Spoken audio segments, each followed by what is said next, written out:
Bismillahirrahmanirrahim. Assalamualaikum warahmatullahi wabarakatuh.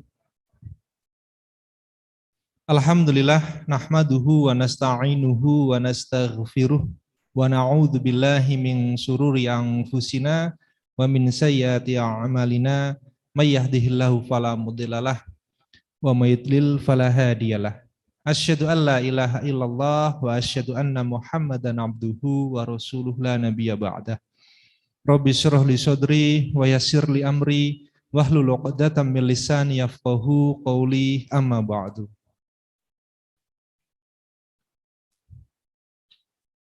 Mbak-mbak, ibu-ibu, Mas Aknan yang dirahmati Allah.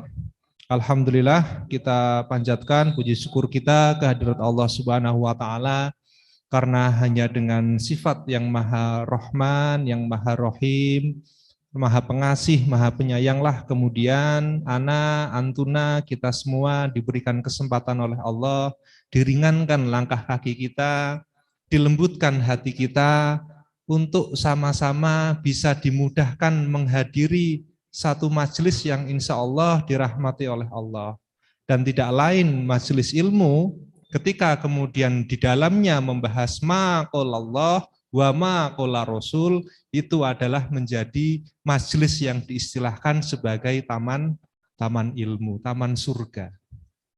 Maka penting bagi kita sama-sama untuk selalu meringankan hati kita, menambatkan hati kita sehingga hati kita itu menjadi hati yang bersih, qalbun salim, karena hati yang bersih akan membawa kepada pikiran yang positif. Pikiran yang positif akan membawa kepada perbuatan-perbuatan yang soleh. Maka itu penting bagi kita. Jangan-jangan kita hari ini datang ke sini berkumpul capek-capek jauh dari rumah, kita salah di dalam menempatkan hati kita, di dalam mengisi niat kita untuk menghadiri majelis ilmu ini.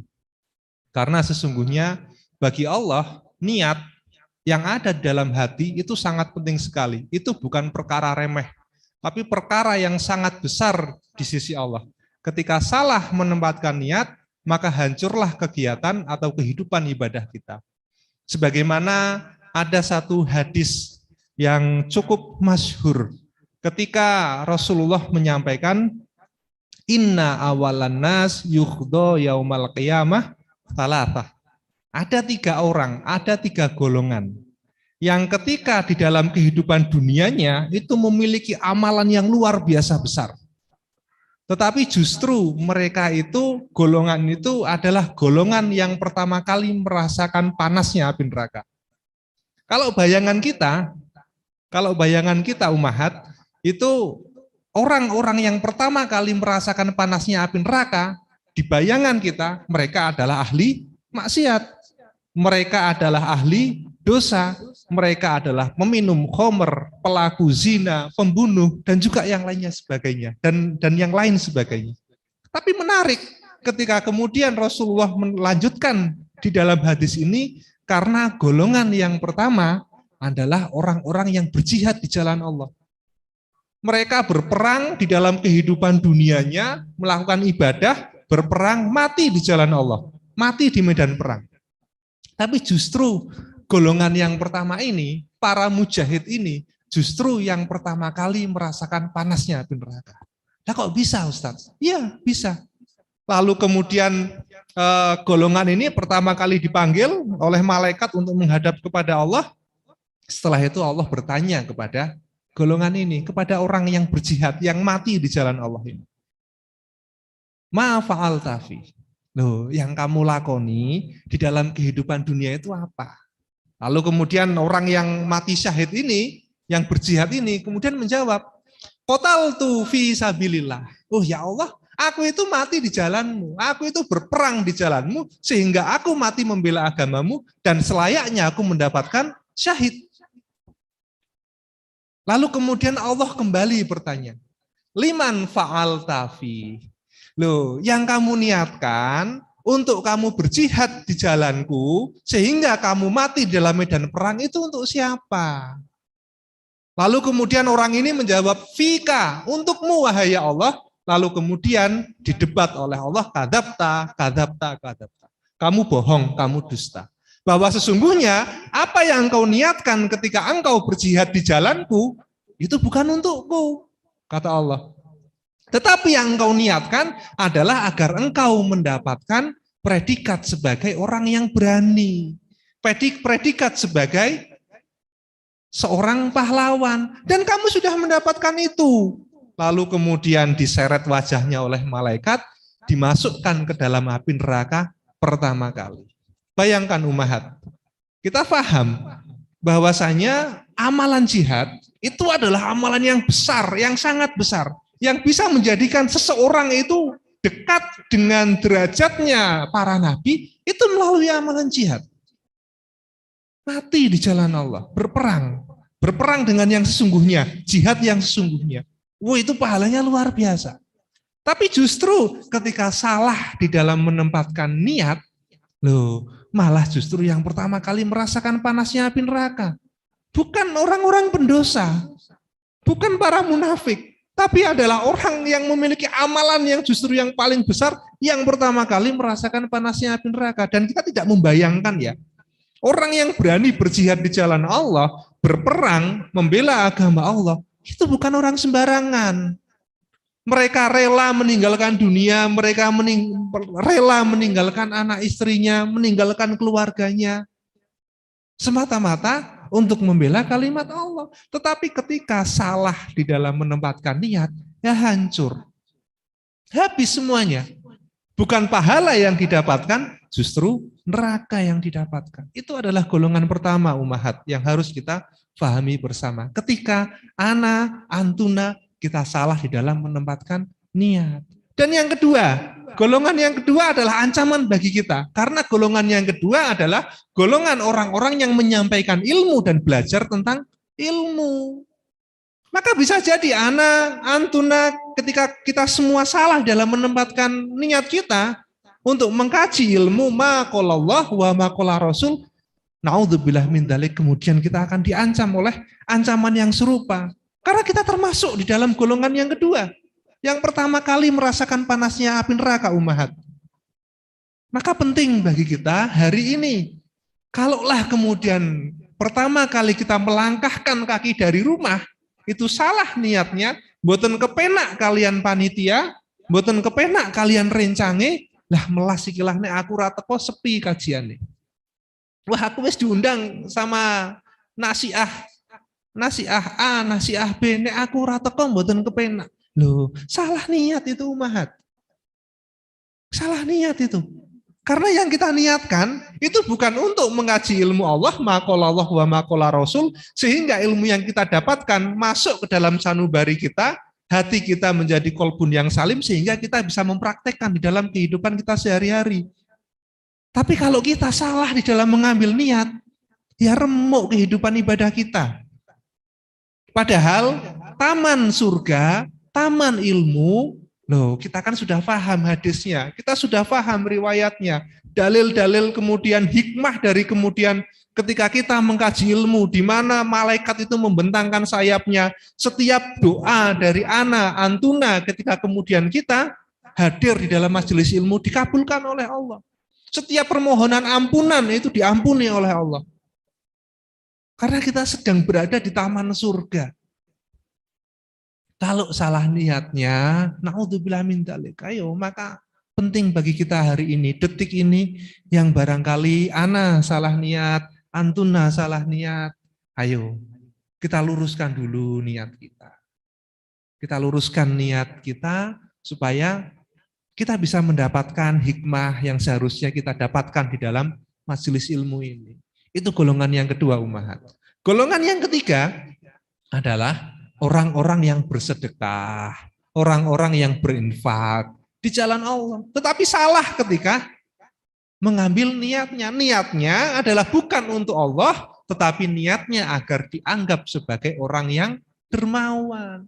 Dan itu perkara besar bagi Allah. Sepele nampaknya. Nampaknya adalah bagaimana kemudian kita menata hati, sepele nampaknya. Nampaknya adalah bagaimana kita meluruskan niat. Tetapi ketika niat kita sudah bengkok, ketika niat kita sudah melenceng, loh, ancaman neraka dari Allah. Maka penting, ayo umahat, akhwat yang ada di sini, yang mengikuti kajian secara offline ataupun yang online di rumah, ayo coba kita luruskan niat kita. Jangan-jangan bukan hanya ketika kita menghadiri majelis ilmu saja kita salah niat. Jangan-jangan ketika kemudian kita berorganisasi itu pun juga salah niatnya. Jangan-jangan ketika kita berdakwah pun juga salah niatnya. Jangan-jangan ketika kemudian kita melakukan sholat, kita berpuasa sunnah, kita sholat tahajud, kita sholat duha, kita beramal soleh dengan amalan-amalan yang sudah disabdakan oleh Rasulullah, kita salah niatnya. Maka tidak ada artinya bagi Allah. Allah itu maha pencemburu, maha. Allah itu sangat pencemburu, maha sensitif. Kalau kemudian ada hambanya yang menambatkan ibadahnya bukan karena Allah, loh Allah itu marah. Karena Allah itu memiliki sifat yang sensitif. Tidak rela ketika kemudian ibadah seorang hamba yang seharusnya ibadah itu dinisbatkan hanya kepada Allah, dibengkokkan kepada selain Allah. Supaya predikatnya menjadi orang yang dianggap sebagai wanita yang soleha. Supaya dianggap sebagai orang yang dermawan.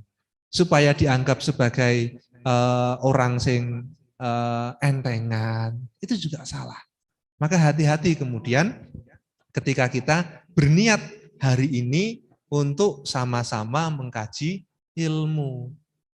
Apalagi ilmu yang ilmu menurut Ibnu Khudamah itu adalah ma qala Allah wa ma qala Rasul. Apa yang difirmankan oleh Allah dan apa yang disabdakan oleh Rasulullah Shallallahu Alaihi Wasallam. Maka penting bagi kita hari ini ketika kemudian kita ingin mendapatkan ilmu, ketika kemudian kita ingin mendapatkan hikmah untuk menata hati kita. Karena ilmu itu bisa meluruskan yang bengkok, ilmu itu bisa menjernihkan yang keruh, ilmu itu bisa meluaskan yang sempit. Maka kalaulah di antara kita selama ini kemudian kita menganggap banyak sekali permasalahan kehidupan kita, maka hanya satu caranya. Ketika kita menyikapinya dengan ilmu, maka semuanya akan menjadi ringan.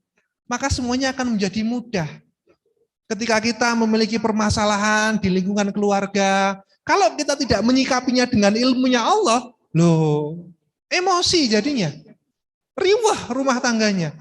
Kalau kemudian kita di dalam kehidupan sosial, kehidupan bertetangga, ada permasalahan dengan saudara-saudara kita, kalau kita tidak menyikapinya dengan ilmunya Allah, hancur kehidupan sosial kita.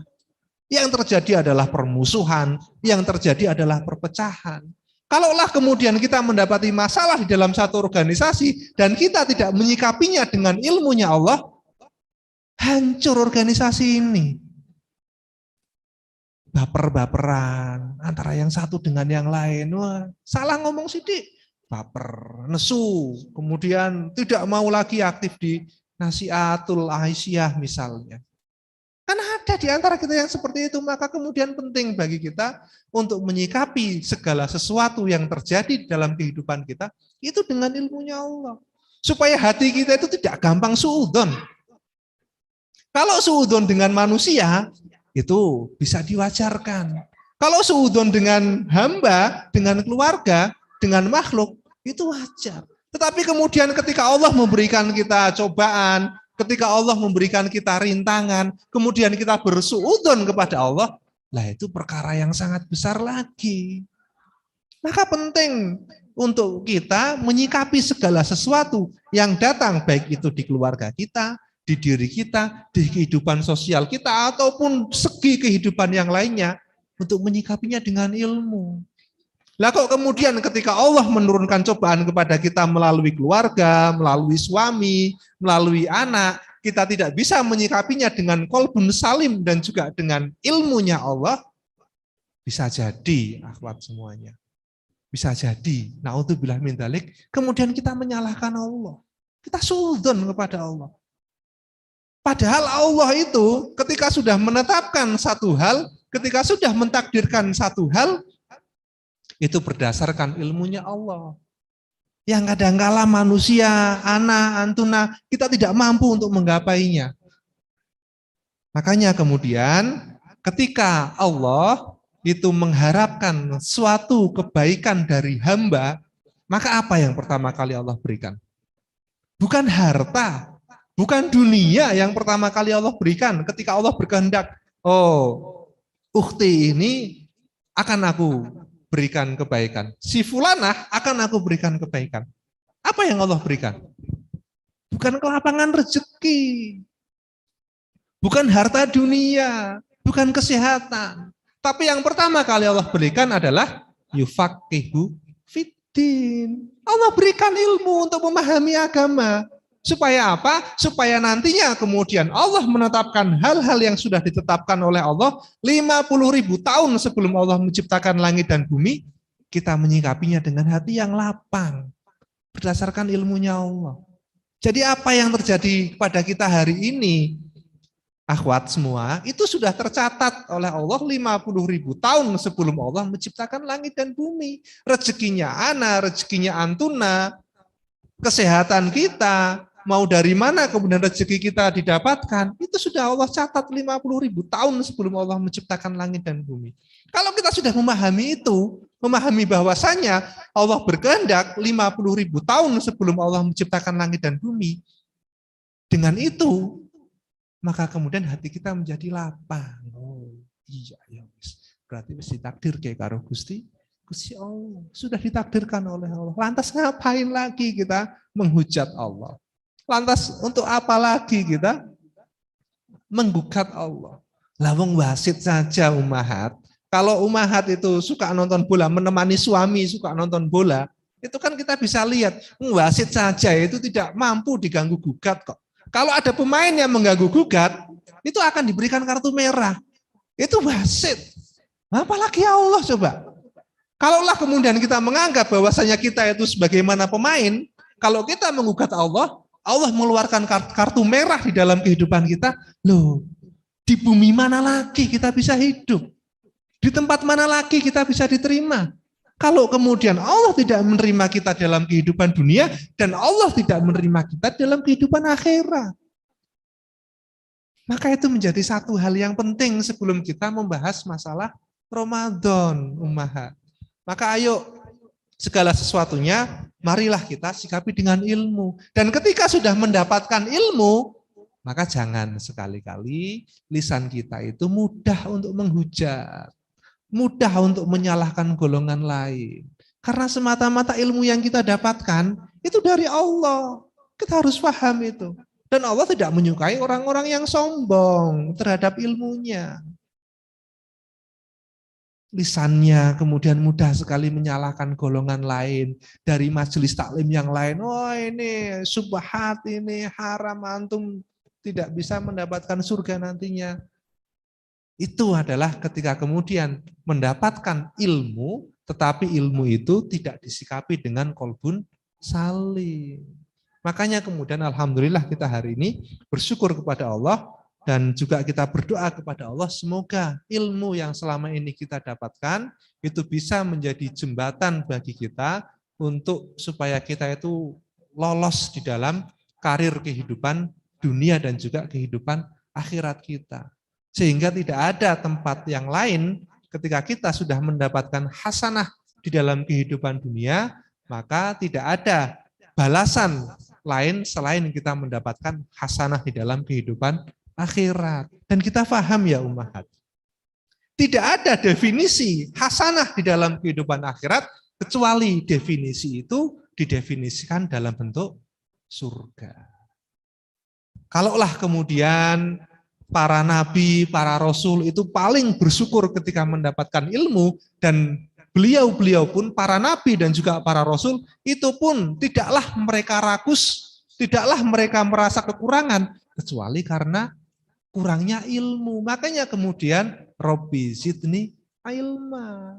Rasul itu kan selalu meminta ilmu yang bermanfaat. Meskipun Rasulullah itu sudah mendapatkan ilmu, tetapi selalu merasa kurang. Dan rakus yang boleh itu adalah ketika berkaitan dengan ilmu. Tamak yang boleh itu adalah tamak ketika berkaitan dengan dengan ilmu. Ummahat yang dirahmati Allah, di dalam kita membahas persiapan kita untuk menghadapi bulan Ramadan, maka kita harus paham bahwasanya ketika Allah mengatur 1 tahun itu terdapat 12 bulan, maka antara bulan yang satu dengan bulan yang lainnya itu tidaklah sama.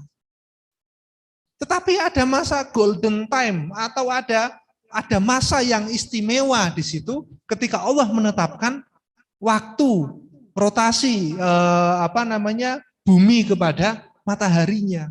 Itu ada waktu-waktu yang istimewa dan akan berbeda dengan waktu-waktu yang lainnya. Sebagaimana kita paham, di dalam waktu 24 jam kita satu hari, jam 3 subuh itu akan berbeda dengan jam 1 siang.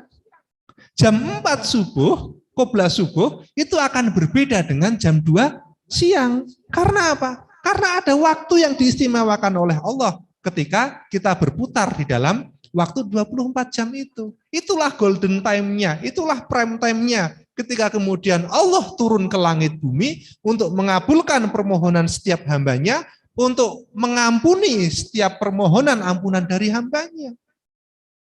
Kalaulah kemudian kita tahu di dalam waktu 24 jam itu ada golden time-nya, ada masa-masa istimewanya, ada jam-jam istimewanya, maka di dalam kehidupan 1 tahun kita 12 bulan itu juga ada golden time-nya.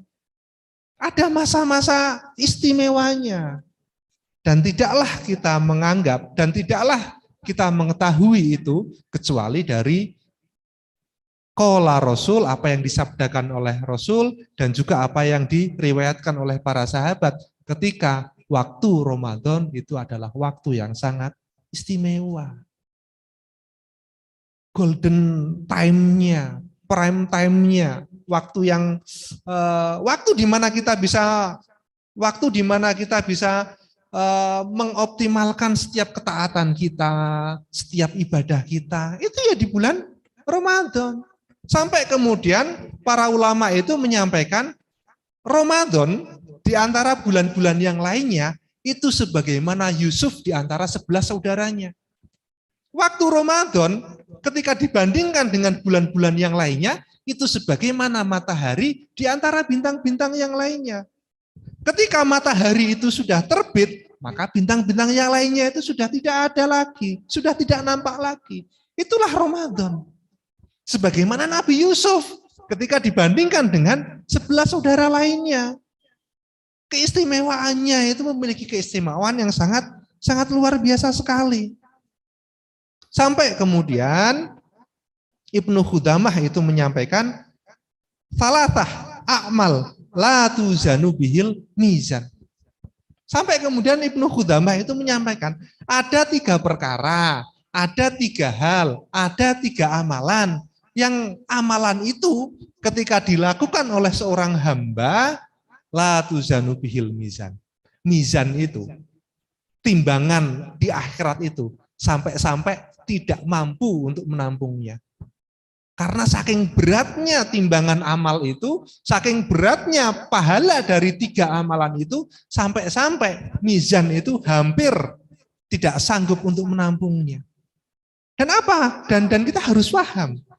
Apa tiga amalan ini, apa 3 ibadah ini yang menyebabkan Ibnu Khudamah itu menyampaikan, loh sampai-sampai itu timbangan mizan saja, timbangan mizan di akhirat saja, itu hampir-hampir tidak mampu untuk menampungnya. Bayangan kita kan berarti mizannya itu, timbangannya itu sangat besar sekali. Wong timbangan amal saja, bayangkan nggih, Ummahat, timbangan amal itu mampu menimbang amal buruk dan juga amal baik dari pertama kali kita mendapati kita sebagai akil balik. Ketika antuna itu sudah baligho, ya sudah. Taklifi, dosa itu sudah dihitung, pahala itu sudah dihitung. Bayangkan, sebagai seorang laki-laki, biasanya laki-laki itu akil baliknya umur 12-13 tahun. Lalu kemudian ketika kita sudah mendapati umur kita 35 tahun, Berarti sudah berapa saja perbuatan dosa yang mampu ditimbang dan berapa saja perbuatan baik yang mampu ditimbang oleh mizan itu. Belum kalau kita kemudian umur kita itu sampai 70 tahun, sampai 80 tahun, berarti kan mizan itu akan sangat besar sekali. Kalau kemudian dosa kita itu banyak, maka kemudian mizan bagian dosa itu pasti akan menampung banyak sekali. Nah, ini Ibnu Qudamah menyampaikan seperti itu. Ada 3 amalan yang ternyata mizan itu tidak mampu untuk menampungnya. Dan kita harus paham supaya kita bisa mendapatkan ibadah yang bisa menjadi shortcut di dalam kehidupan dunia kita. Yang pertama adalah dikatakan oleh Ibnu Qudamah, yang pertama itu adalah orang-orang yang sabar, umat. Orang-orang yang sabar ketika menghadapi ujian dari Allah dengan qalbun salim, dengan berhusnudzon kepada Allah, ketika dia dihina oleh orang, ketika kemudian dia mendapati cobaan dari keluarganya, dari lingkungan sosialnya, dia bersabar. Innama yuwaffas sabiruna ajruhum bighairi hisab. Bahwasanya buka itu dalam Al-Qur'an. Innama yuwaffas sabiruna ajruhum bighairi hisab. Kalaulah ada orang yang sabar di dalam kehidupan dunianya, ajruhum bighairi hisab. Wong pahalanya itu tidak terhingga, tidak terhitung. Makanya kemudian dari dalil ini Ibnu Qudamah menyampaikan, oh berarti amalan, salah satu amalan yang kemudian menyebabkan mizan itu bisa jadi hampir-hampir tidak mampu untuk menampung amal kebaikannya, itu adalah amalan sabar. Berhusnudzon selalu dan juga bersabar. Itu yang pertama, ummahat. Yang kedua adalah orang yang mudah memaafkan. Faman afa wa aslaha fa ajruhu ilallah. Kalaulah ada orang yang mudah sekali memaafkan dan dia wa aslaha dan dia berdamai dengan itu, seolah-olah ketika dia disakiti orang, dia sudah memaafkan tanpa yang bersangkutan itu meminta maaf, dan dia berbuat baik dengan orang itu, seolah-olah tidak pernah terjadi perbuatan buruk yang ditimpakan orang itu kepada dirinya, fa'ajruhu ilallah. Dan pahala itu langsung datang dari Allah, tidak melalui perantara malaikat. Dan dari situ Ibnu Qudamah menyampaikan, oh berarti amalan kedua yang bisa-bisa mizan itu tidak mampu untuk menampungnya adalah mudahnya kita memaafkan. Wal'afina aninnas, maafkan manusia itu. Kemudian yang ketiga adalah ketika Ibnu Qudamah menyampaikan puasa, ummah. Wa shaumul li wa ana ajzi bihi. Di dalam satu dalil disampaikan seperti itu. Wa shaumul li, kata Allah. Puasa itu untukku. Wa ana ajzibihi, dan aku sendiri yang akan memberikan pahala itu kepada hambaku ketika dia berpuasa. Artinya apa, ummahat?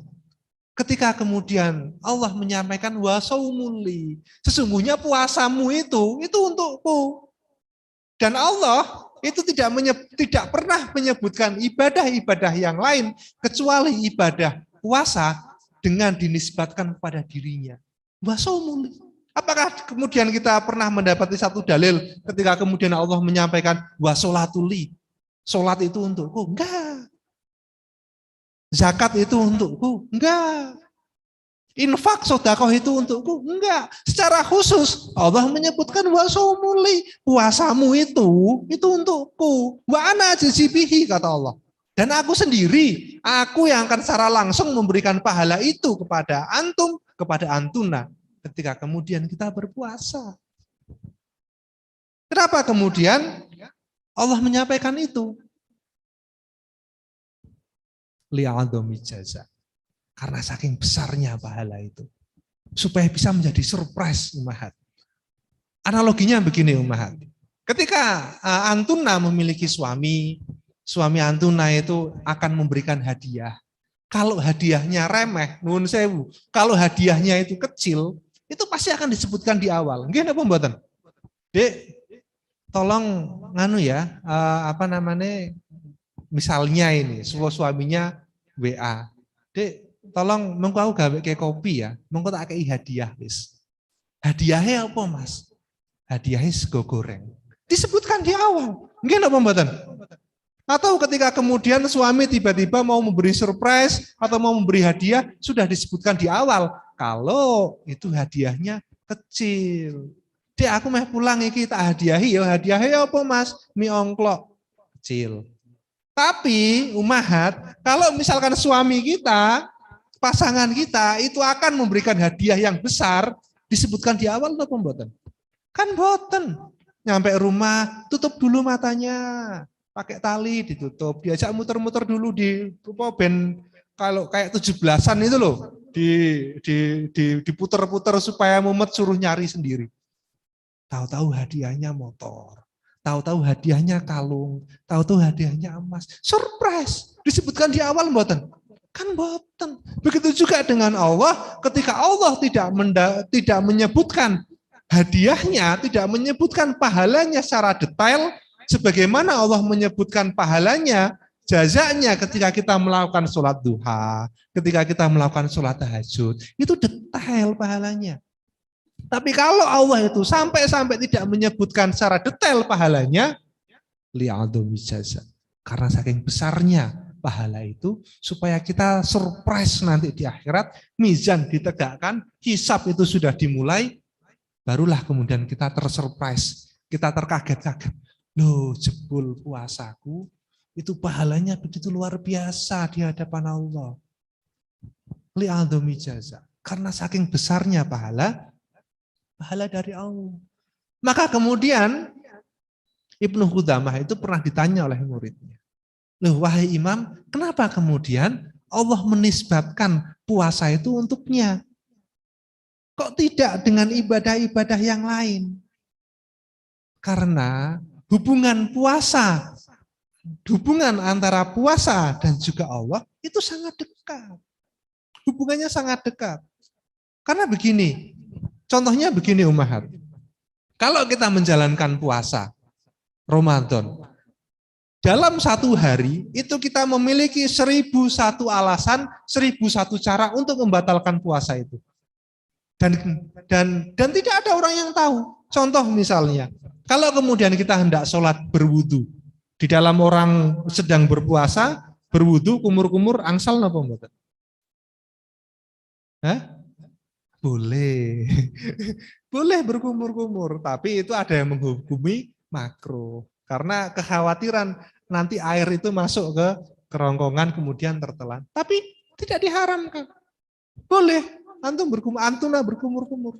Maka kemudian ketika kita berkumur-kumur, ngelek 1 teguk, 2 teguk, 3 teguk, mboten konangan kok. Kan ngoten niku. Tapi kenapa kita kemudian tidak melakukan itu?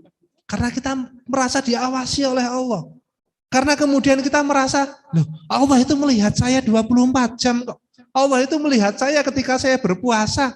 Maka ketika saya membatalkan puasa, padahal orang lain tidak tahu, tetapi Allah tahu. Karena puasa itu, Mahat, ketika pintu surga itu dibuka lebar-lebar, bau wangi ketakwaan itu sampai kepada kita. Sampai-sampai kalau kita mau membatalkan puasa, padahal mboten konangan, risih dewe kok. Nggih napa mboten? Jenengan kan ngrasake. Padahal biasa wae, tinggal meneguk air minum saja. Atau ketika kita lagi masak, antuna lagi masak. Lagi masak sendirian di dapur, lagi masak nasi goreng misalnya, atau lagi masak semur misalnya, kemudian anak-anak kita sedang bermain, suami kita lagi bekerja, kita makan saja tidak ada yang ngunangi kok. Tapi kenapa kita tidak melakukan itu? Karena kita merasa diawasi oleh Allah. Saking-sakingnya pintu surga itu dibuka, sampai bau surga dalam wujud bau atau wangi ketakwaan itu sampai ke kita. Lalu orang-orang pelaku maksiat saja sampai malu ketika mereka mau melakukan maksiat di bulan Ramadan. Pintu surga dibuka lebar-lebar, pintu neraka ditutup rapat-rapat. Itulah yang kemudian menjadikan Allah itu sangat mencintai orang-orang yang berpuasa.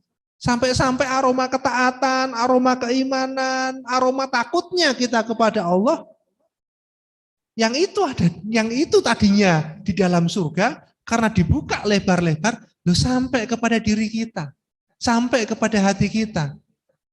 Makanya kemudian akhirnya itulah yang menjadi salah satu argumen yang disampaikan oleh Ibnu Qudamah, bahwasannya kenapa Allah menisbatkan puasa itu kepada dirinya, tidak sebagaimana ibadah-ibadah yang lain.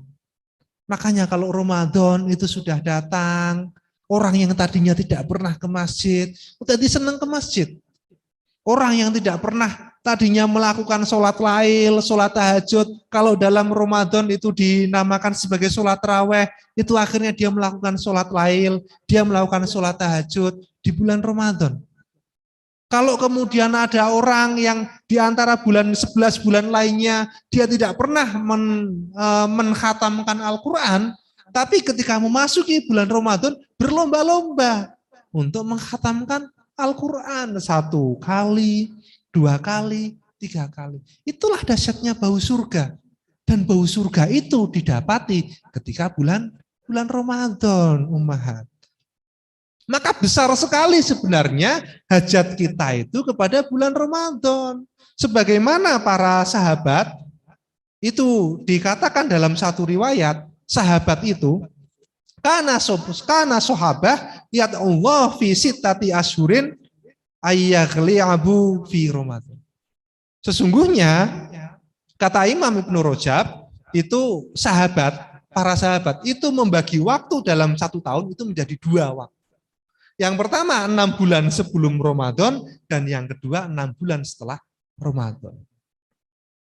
6 bulan sebelum Ramadan, tidaklah para sahabat di dalam riwayat ini dikatakan, kecuali mereka itu selalu berdoa kepada Allah supaya mereka dapat berjumpa dengan Ramadan. Karena saking besarnya hajatnya terhadap Ramadan itu.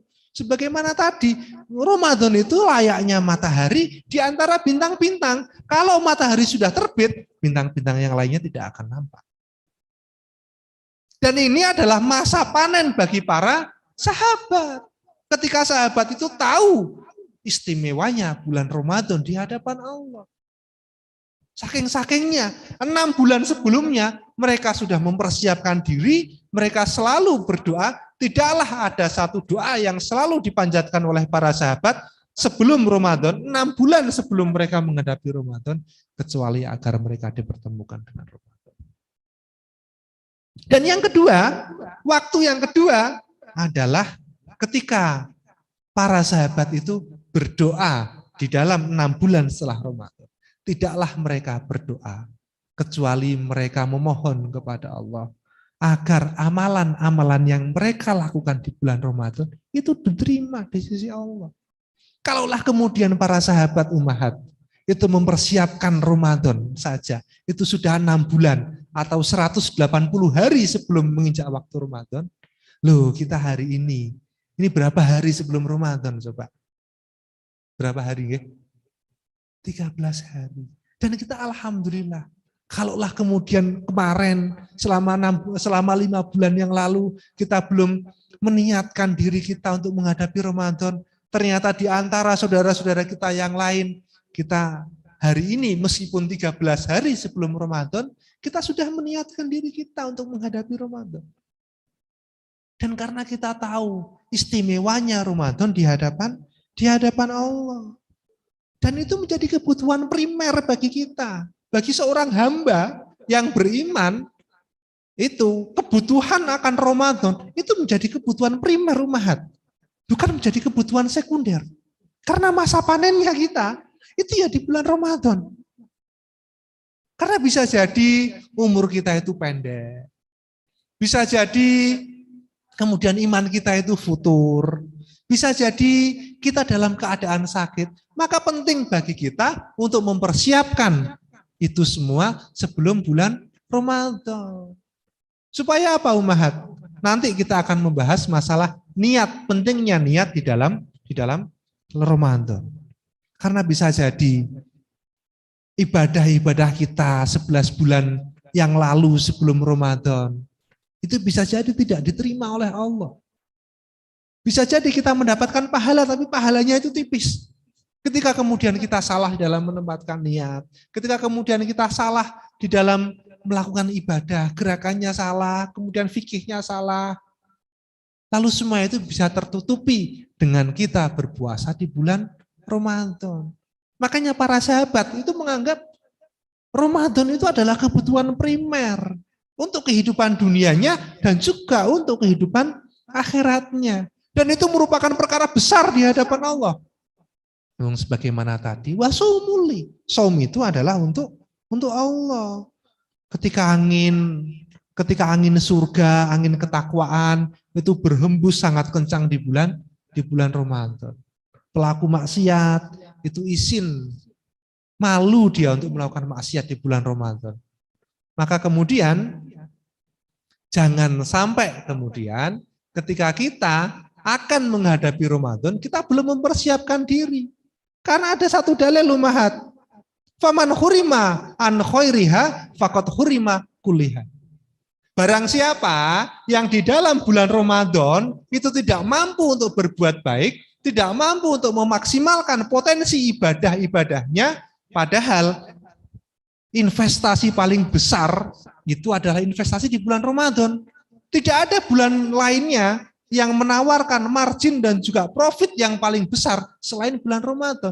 Kalaulah kemudian ada seorang hamba yang tidak mampu berbuat baik, yang tidak mampu melaksanakan ibadah secara maksimal dengan ketakwaannya, dengan ilmunya, faqad hurima kuliha. Maka sesungguhnya dia tidak akan mampu berbuat baik di luar bulan Ramadan. Analoginya begini umahat. Kalau antuna, kita tidak mampu sholat khusyuk, padahal kita sudah di depan Ka'bah. Di tempat mana lagi kita bisa melakukan sholat khusyuk? Kalau kemudian di bulan Ramadan saja, antuna, kita tidak mampu untuk menghatamkan Al-Quran, di bulan mana lagi kita bisa menghatamkan Al-Quran? Padahal kita paham, angin ketakwaan itu luar biasa besarnya, menghembus di dalam kehidupan kita. Sampai hati kita itu serasa miris ketika kita tidak mampu untuk berbuat baik. Atau tidak mampu untuk menargetkan sesuai dengan target yang kita harapkan. Kalaulah kemudian kita tidak mampu rutin melaksanakan sholat lail, melaksanakan sholat tarawih di bulan Ramadan, di bulan mana lagi ana dan antuna itu bisa melaksanakan sholat tarawih, sholat lail, dan sholat rutin. Kalau kemudian kita tidak mampu bersedekah semaksimal mungkin di bulan Ramadan, di bulan mana lagi ana dan antuna itu mampu bersedekah. Analoginya seperti itu, umat. Makanya ini penting bagi kita untuk mengetahui bahwa kita itu sangat berkebutuhan primer terhadap bulan Ramadan. Bisa jadi kita itu tidak mampu. Bisa jadi kita itu selama 11 bulan itu kita melakukan dosa. Di bulan Ramadan lah pintu ampunan itu dibuka lebar-lebar sehingga orang yang beristighfar, orang yang bertaubat di bulan Ramadan pasti Allah terima. Maka kemudian ada salah satu hadis yang disampaikan oleh Rasulullah Shallallahu Alaihi Wasallam ketika Rasulullah itu naik ke satu mimbar. Di tangga pertama Rasulullah itu berkata amin. Kemudian setelah itu Rasul naik lagi, Rasul berkata lagi, bersabda lagi amin. Naik yang ketiga lagi, Rasul bersabda lagi amin. Sampai para sahabat itu bingung. Wahai Rasul, wahai Rasulullah, engkau itu mengamini doanya siapa? Kok tahu-tahu engkau naik ke mimbar yang pertama engkau bilang amin, naik yang kedua engkau bilang amin, dan naik yang ketiga engkau menyampaikan amin.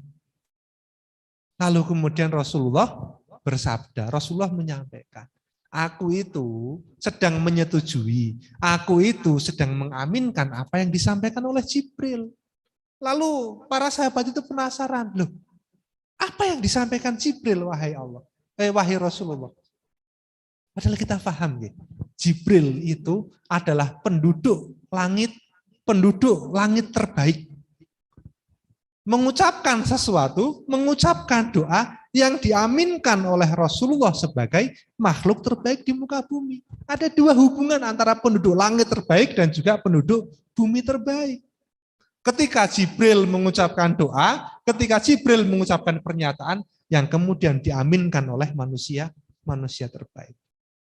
Doa yang pertama yang disampaikan oleh Jibril sehingga Rasulullah itu mengaminkan adalah rohimah, celaka, kecelakaanlah bagi orang-orang, bagi manusia yang dia memiliki orang tua, mendapati orang tuanya sudah tua renta dan dia tidak mendapatkan surga.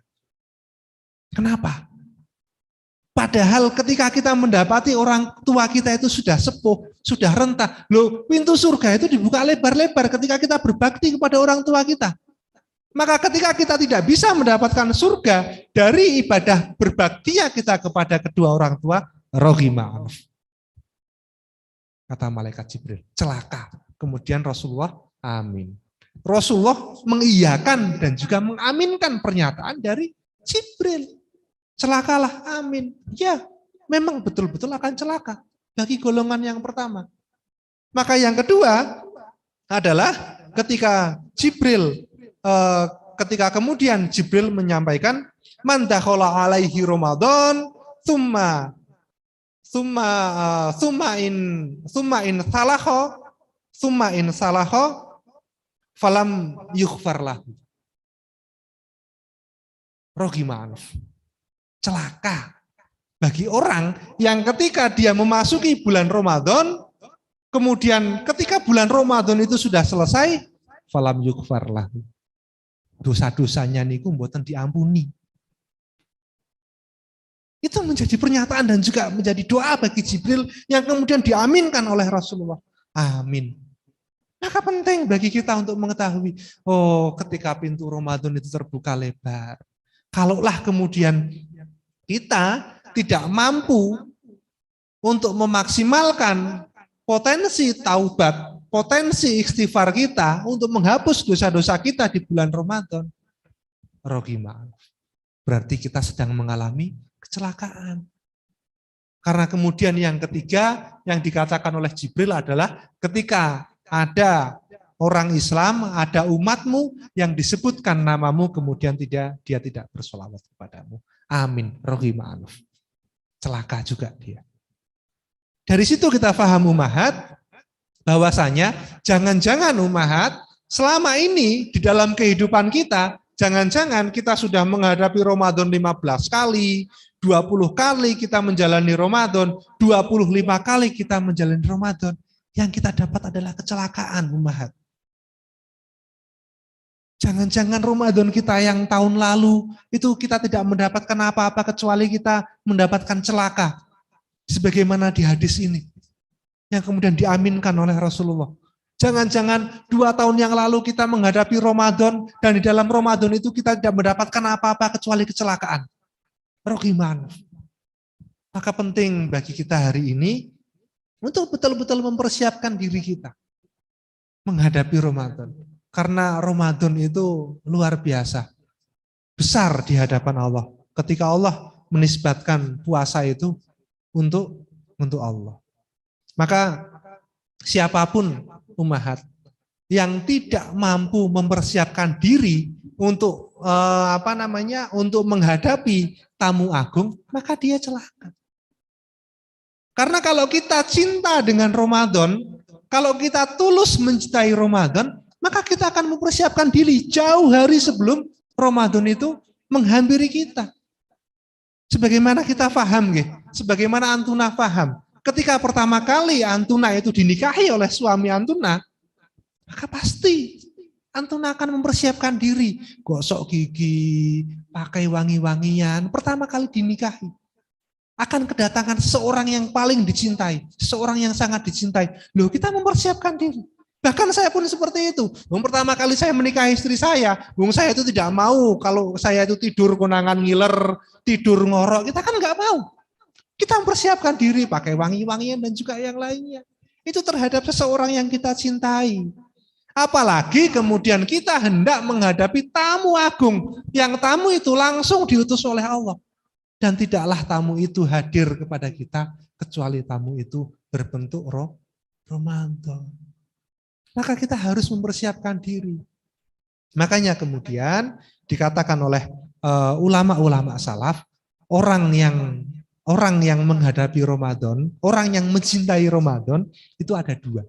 Ada dua golongan yang mencintai Ramadan. Pertama adalah orang yang mencintai Ramadan tapi cintanya dusta.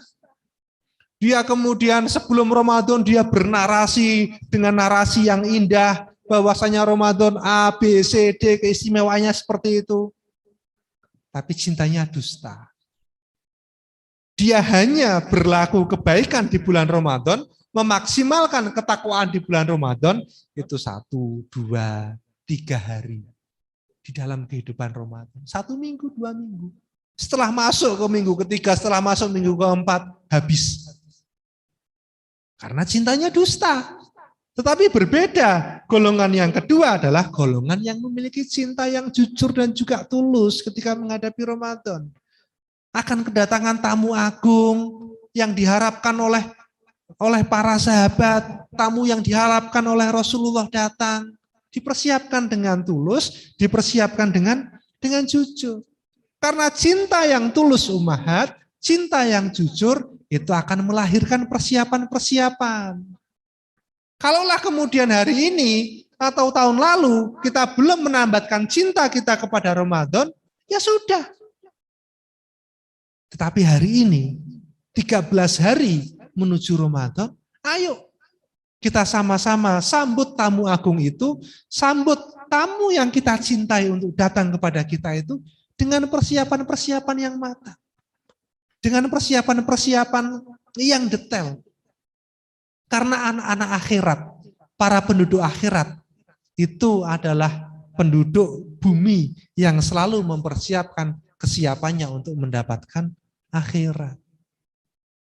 Yang pertama ummahat, yang harus kita lakukan untuk mempersiapkan diri kita di dalam bulan Ramadan, pastikan niat kita.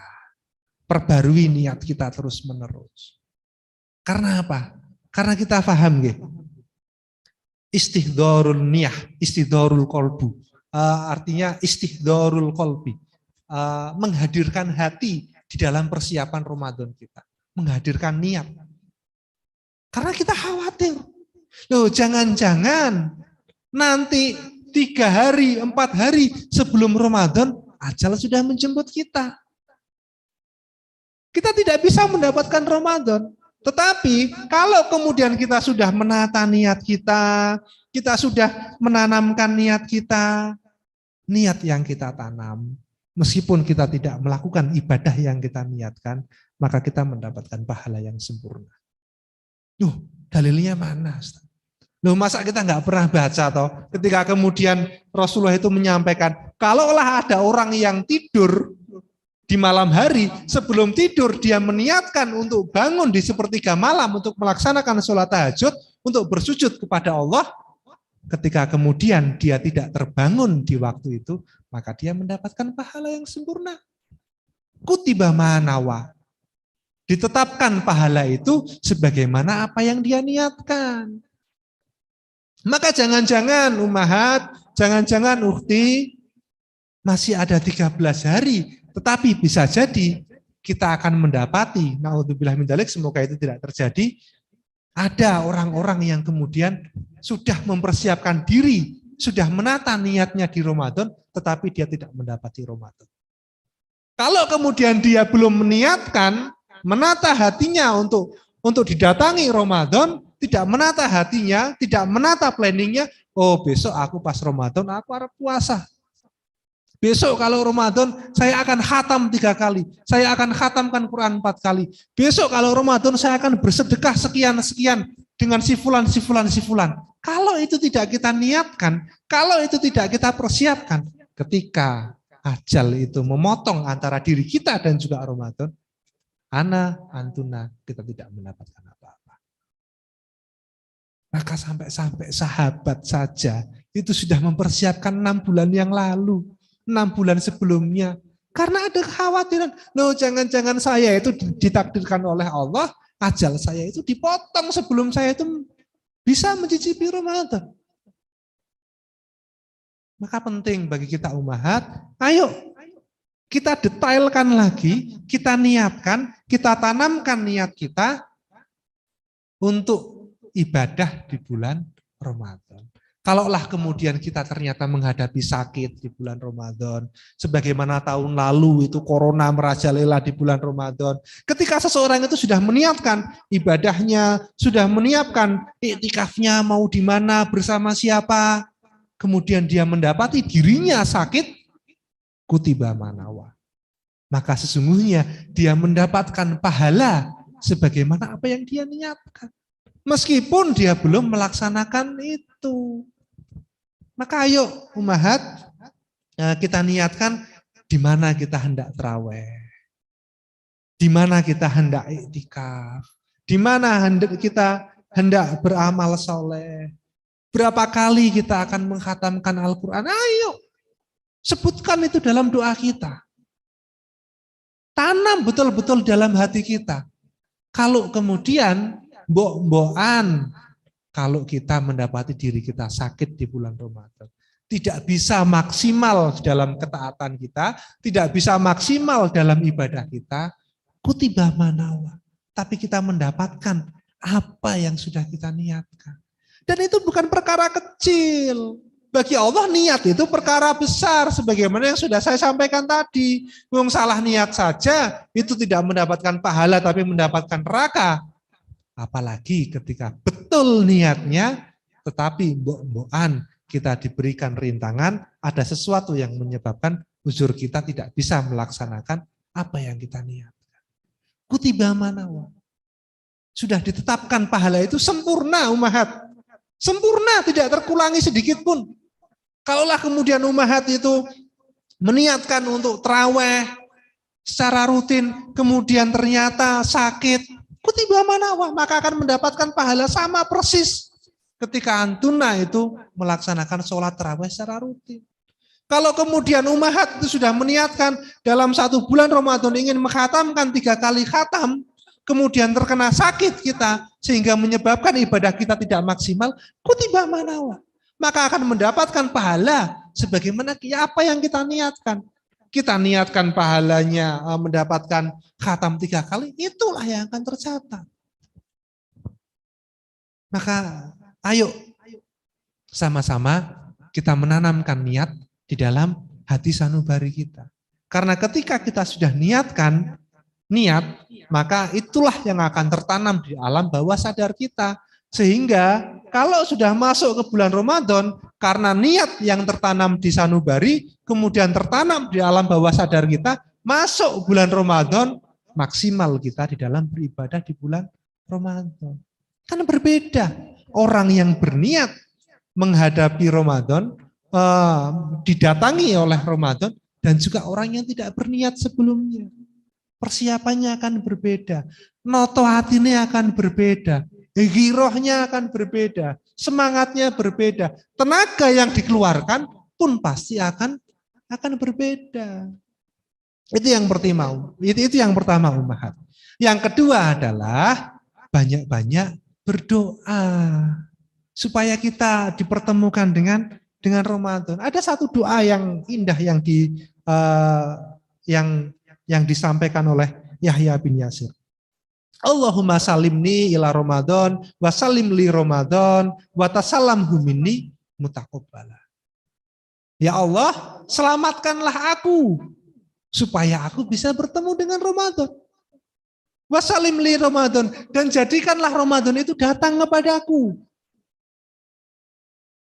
Wa tasallamhu minni mutaqabbala, dan jadikanlah ibadah-ibadah yang aku lakukan di bulan Ramadan itu mutaqabbala, engkau terima. Banyak-banyak berdoa ummahat. Supaya betul-betul Allah itu akan menghadiahkan kita dengan hadiah yang terindah. Dan tidaklah hadiah terindah itu ketika kita berkata, ketika kita mendasarkan kepada waktu 1 tahun atau 12 bulan, kecuali hadiah itu bernama Ramadan. Maka penting bagi kita. Orang yang paling banyak mengetuk pintu langit, maka dia yang akan paling banyak potensinya untuk dibukakan pintu langit. Sebagaimana ketika kita mendapati ada orang yang selalu mengetuk pintu rumah seseorang, maka dia yang akan paling banyak dibukakan pintu. Maka ayo ketuk terus pintu langit itu supaya kita diberikan keselamatan di bulan sampai dengan kita bisa hadir Ramadan itu ke dalam kehidupan kita. Dan juga sampai kemudian ibadah-ibadah di bulan Ramadan kita itu diterima. Itu yang kedua umat. Yang ketiga adalah banyak-banyak istighfar, banyak-banyak bertaubat. Karena bisa menjadi masalah ketika kita tidak mempersiapkan diri dengan istighfar kita, dengan memperbarui taubat kita, bisa jadi Ramadan kita itu akan menguap. Karena apa? Sebagaimana yang disampaikan oleh Imam Ibnu Qayyim, bahwasanya kenikmatan ibadah itu bisa menguap dengan adanya dosa dan juga maksiat. Bisa jadi kemudian ketika kita tidak banyak istighfar, ketika kita beban dosa kita itu banyak, ketika kita menghadapi bulan Ramadan, cahaya Ramadan, bau surganya Ramadan, itu tidak mampu masuk ke dalam diri kita. Karena saking banyaknya dosa-dosa kita. Maka penting bagi kita untuk selalu memperbarui taubat kita, memperbanyak istighfar kita. Karena bisa jadi dosa-dosa itulah yang membuat kesahduan kita di dalam ibadah bulan Ramadan itu cepat menguap. Akhirnya apa? Kekhusyuan kita itu paling cuma 1 hari, 2 hari, 1 minggu. Setelah itu sudah hilang. Biasa lagi kehidupan kita meskipun itu bulan Ramadan. Ibadah kita biasa-biasa saja. Dan itulah yang celaka. Rohimah. Sebagaimana yang disampaikan oleh Jibril tadi. Yang diaminkan oleh Rasulullah. Maka penting ummahat, ayo perbanyak istighfar kita, perbanyak kita di dalam memperbarui taubat, agar ketika kita menghadapi bulan Ramadan, melangkahkan kaki kita di bulan Ramadan itu ringan. Karena kenikmatan ibadah itu bisa hilang karena dosa-dosa. Sebagaimana orang, kalau dia biasa menikmati khomer ummahat, menikmati minuman keras, dia tidak akan bisa menikmati teh. Dia tidak akan bisa menikmati rasanya air putih. Sampai-sampai kemudian ketika ada salah satu ulama, saya lupa ulamanya siapa, ketika ditanya, wahai imam, saya itu susah sekali untuk bangun malam. Susah sekali saya itu untuk sholat di waktu tahajud, di waktu malam. Lalu apa jawaban? Jawaban dari ulama ini. Simple jawabannya. Dosa di waktu siang menyebabkan susahnya engkau terbangun di malam hari. Dan itu ada kaitannya. Kalau kemudian kita berdosa di siang hari, di sore hari kita melakukan dosa, loh itu yang menyebabkan kita itu susah untuk melaksanakan sholat tahajud. Padahal sudah kita niatkan. Ya. Tapi susah kita untuk bangun, jangan-jangan karena banyaknya dosa. Makanya kemudian, kalau kemudian kita mendapati loh, Quran itu kok susah sekali dinikmati sekarang ya. Biasanya saya itu kalau sholat bisa sampai nangis, berzikir bisa sampai nangis, tapi sekarang kok enggak ya. Jangan salahkan zikirnya, jangan salahkan sholatnya, jangan salahkan Qurannya, tapi salahkan diri kita. Jangan-jangan kesahduan ibadah itu tidak kita dapatkan karena hati kita itu banyak terdapat noktah-noktah dosa. Itu yang ketiga ummahat. Itu yang ketiga. Yang keempat adalah pelajari ilmunya. Sebelum Ramadan, antuna, kita harus banyak belajar tentang Ramadan. Ibadah-ibadah apa saja yang menjadi keutamaan bulan Ramadan. Kemudian bagaimana cara sholat tarawih, apakah 23 rakaat, apakah 11 rakaat. Ketika kita mendapati 2 dalil itu, apakah kemudian kita benturkan, atau kita pahami secara ma'ruf dari ilmunya Allah, bahwa masing-masing itu sudah mendasarkan pada dalilnya masing-masing. Bagaimana kemudian doa-doa yang paling mustajab ketika di bulan Ramadan, bagaimana tata cara sahur yang baik, bagaimana tata cara iftar yang baik, berbuka yang baik, itu perlu kita pelajari. Qul hal yastawil ladina ya'lamuna wal ladina la ya'lamun. Apakah sama antara orang yang tahu ilmunya dengan orang yang tidak tahu ilmunya?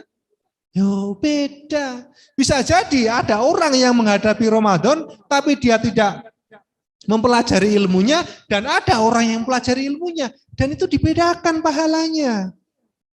Maka penting bagi kita sebelum Ramadan itu datang kepada kita, ayo kita pelajari melalui kajian-kajian, melalui googling, buka fatwa tarjihnya Muhammadiyah, dibuka tentang tata cara ibadah di bulan Ramadan, sunah-sunahnya seperti apa, ikuti kajian-kajian di YouTube, kajian-kajian halaqah seperti ini, monggo.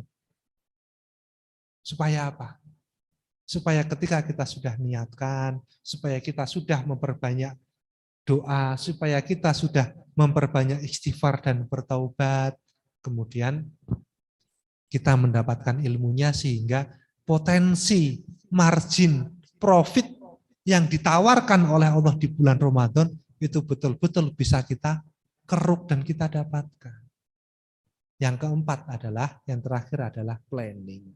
Planning itu penting.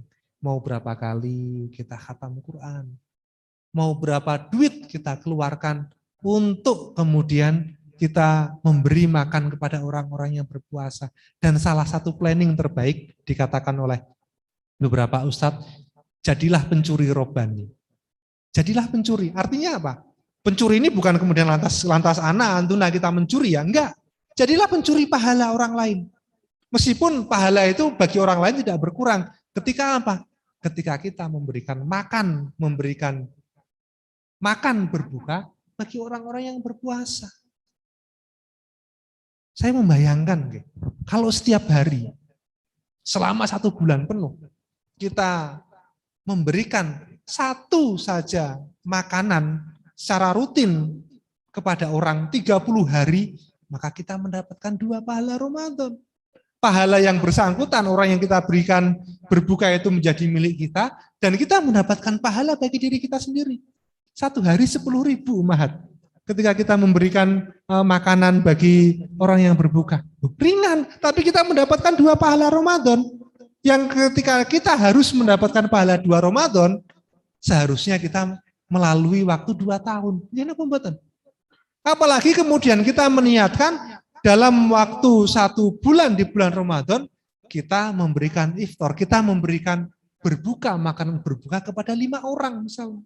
Maka kita mendapatkan 5 pahala Ramadan dan 1 pahala Ramadan bagi kita sendiri. Yang itu kalau kita lalui membutuhkan waktu 6 tahun. Itu adalah pencuri-pencuri robani. Supaya itu menjadi shortcut dalam kehidupan kita. Loh, jangan-jangan di tahun-tahun sebelumnya saya itu mendapati kecelakaan, ketika kecelakaan itu dikaitkan dengan bulan Ramadan.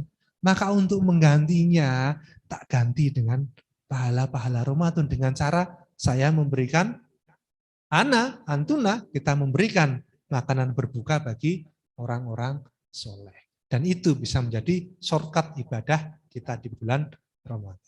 Astagfirullahaladzim, itu saja yang bisa saya sampaikan umahat. Semoga dengan niat, ikhlas, tulus, dan murni ketika kita akan menghadapi Ramadan, tertanam dalam hati kita, itulah yang menjadikan Allah menurunkan keberkahan kita di dalam kita menghadapi bulan Ramadan. Astagfirullahaladzim, kurang lebihnya mohon maaf. Billahi fisabilil haq, segala kekurangan adalah milik saya, dan saya berlindung dari perkataan-perkataan saya atau perbuatan-perbuatan saya yang tidak baik ketika dihadapkan dengan Allah. Astagfirullahaladzim. Wassalamualaikum warahmatullahi wabarakatuh.